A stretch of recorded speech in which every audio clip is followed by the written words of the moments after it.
দোয়েল চত্বরে না আসলে আমি জানতেই পারতাম না ঘর সাজানোর জিনিস কেনার জন্য দোয়েল চত্বর কেন এত বিখ্যাত। কাছের দূরে যে যেখানে বসে এই ভিডিওটি দেখছেন সবাইকে জানাচ্ছি স্বাগতম। আমি ভালো আছি, আশা করছি আপনারা ভালো আছেন। আজকে এসেছি দোয়েল চত্বরে টুকটাক কিছু ঘর সাজানোর জিনিস কেনার জন্য আর মূলত একটা স্ট্যান্ড লাইট কেনার জন্য। আজ আমি ফার্স্ট টাইম দোয়েল চত্বরে এসেছি, বাট আমার এখানে আসার পরে খুবই ভালো লাগছে। আমরা রওনা দিয়েছিলাম মূলত বিকালবেলা, বাট আমার বাসা থেকে একটু বেশি দূরে হওয়ার কারণে আমাদের আস্তে আস্তে সন্ধ্যা হয়ে গেছে। এখানে পাপোশ থেকে শুরু করে মাটির সব জিনিসপত্র, বাঁশের জিনিসপত্র, শৌখিনী জিনিসপত্র, কোনো কিছুরই এখানে কমতি নেই, সব কিছুই এখানে ভরপুর। আসলে কনফিউজ হয়ে যেতে হচ্ছে কোনটা ছেড়ে কোনটা নেব।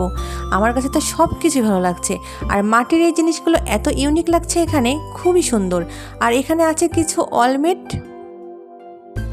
বাট আমি মূলত এসেছি লাইট কেনার জন্য, তাই আমি লাইটের দোকানগুলোই বেশি ঘোরাঘুরি করছি, কারণ লাইট চয়েস করতে হবে। আর আমি একদমই লাইট চয়েস করতে পারছি না, আমার যেটা দেখছি সেটাই ভালো লাগছে। অনলাইন থেকে এবং বড় মার্কেট থেকে যে লাইটগুলো আমরা দেখি তার থেকে এই লাইটগুলো অনেক বেশি বেস্ট আমার মনে হচ্ছে। আর দাম দর করে কিনলে আমাদের বড় মার্কেট থেকে এখানে অনেক কমে আমরা কিনতে পারবো, রিজনেবল প্রাইসের ভিতরে পেয়ে যাব। আর এখানে আছে কিছু বাঁশের যে লাইটগুলো আছে সেইগুলা বাঁশের চাষ থেকে তৈরি। আর আমি লাইটগুলো দেখছি, আমি মূলত কাঠের যে স্ট্যান্ডগুলো আছে সেইগুলো নিব, সেজন্য একটু বেশি দেখি করছি। আর এখানে আছে একটা শোপিসের দোকান, এখানে অনেক রকম শোপিস আছে, এখানে চুড়ি আছে, লাইট আছে, আর অনেক রকমই লাইট আছে এখানে। আর এখানে আছে যে দরজার উপরে লাগানোর জন্য যে শোপিসগুলো সেইগুলো আছে, আর আছে পাখা, এখানে শৌখিন কিছু পাখা আছে, বাঁশি আছে, আর আছে টেবিল লাইট।